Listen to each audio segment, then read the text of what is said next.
Admiral James Hogg graduated from the United States Naval Academy with the class of 1956. He had an exceptional naval career, which included numerous commands. His sea commands included a guided missile cruiser, 2 destroyer squadrons, and a cruiser-destroyer flotilla. He commanded the United States 7th Fleet from May 1983 to March 1985. Before retirement from the Navy in May 1991, he served 3 years as U.S. military representative to the NATO Military Committee. He also served 4 years as president of the National Security Industrial Association, a major national defense industrial association of over 400 companies.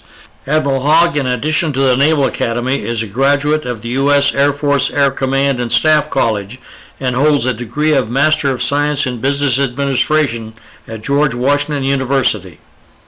In July 1995, he was appointed the director of the Chief of Naval Operations Strategic Studies Group, from which he retired in 2013. In this interview, he gives insightful perspectives on leadership, which will be of benefit to midshipmen and junior officers. So I've been asked to talk about leadership in a way that could be an introduction to a seminar discussion. I'll do that, of course, but first I want to tell you what motivated me to apply for the Naval Academy and serve a full career in our Navy. Because that in itself is an example of positive leadership, with the leader in this case being my own dad. My dad was a Naval Academy graduate and a career naval officer, but he and my mother never, ever asked me if I would like to go to the Naval Academy, and they never encouraged me to be a naval officer. It never came up. I just watched my dad, whom I admired greatly, and decided early on that I wanted to be just like him. He served in the Pacific in World War II, commanding a destroyer. And so I made it my singular objective in life to join the Navy, get promoted to the rank of commander, and command a destroyer. My mind was made up. I worked hard to get into the academy because my dad went there and because I figured it would give me the best chance to command a destroyer. I just kept it simple. And looking back, it all worked out. My 4 years at the academy were terrific.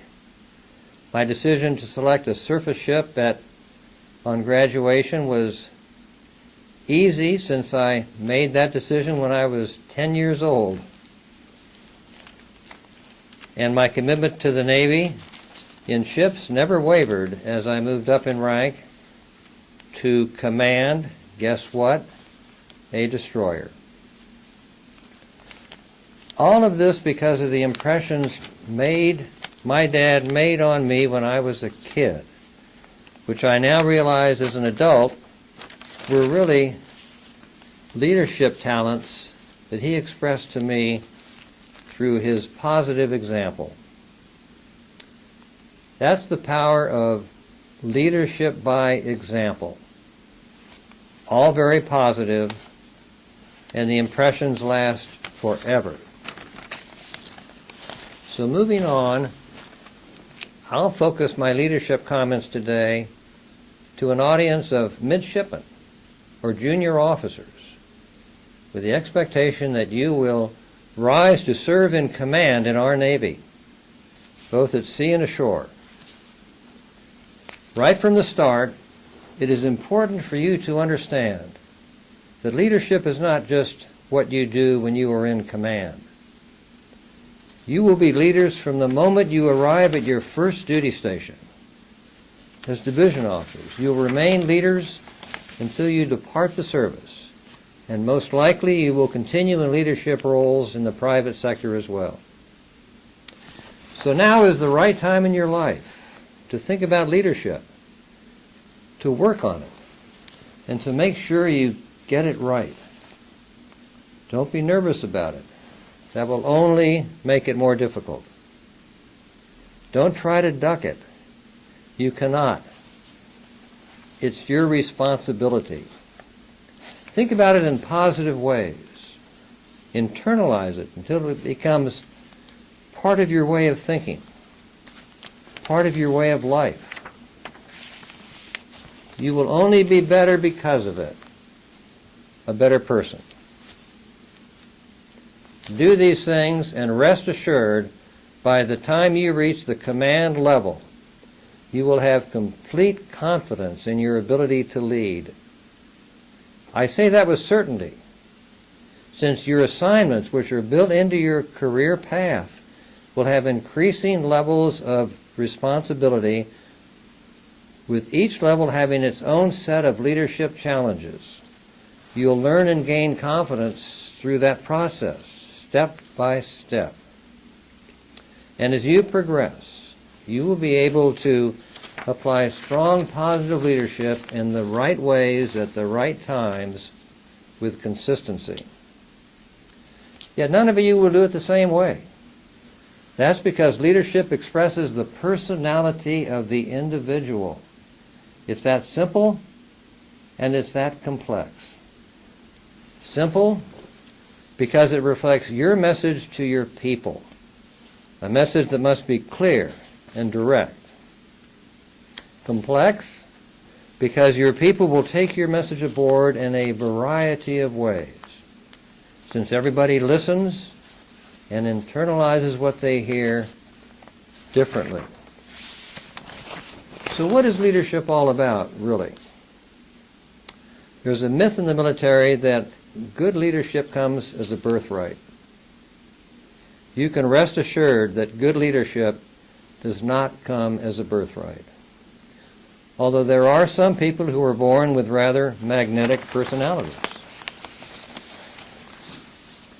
That gives them the potential to become good leaders, but only if they apply themselves over time. Most of us don't get this magnetic personality gift, so we need to apply ourselves harder. That's all right, because it is well worth the effort. Let's do away with another myth, that good leadership requires high intellect. That is simply not so. Sure, you need to be smart, but nowhere near the level of, quote, high intellect.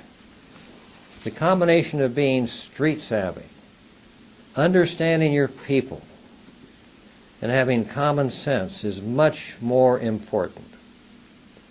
Those qualities generate good judgment, which in turn is one of the key elements of effective leadership. Good judgment. Allegiance is a must to your superiors, with your contemporaries, and especially to your subordinates, your people. Never let your people lose touch with you. Very important in leadership is your integrity. Why is that? Because successful leadership is built upon the foundation, upon a strong foundation of integrity. Let me explain. In the Navy, at all levels of leadership, you will face difficult questions and moral dilemmas that no amount of education or leadership training will prepare you to solve. Only your integrity will enable you to come to grips with these challenges and to make the right decisions. For me, integrity is doing what you know is right, regardless of the consequences. That's integrity. Very fundamental and very personal. It is molded over time by the values instilled in you by your parents, your teachers, other adults you admire, by your own reading and thinking, and by benefiting from your own mistakes and experiences. Those values establish your character.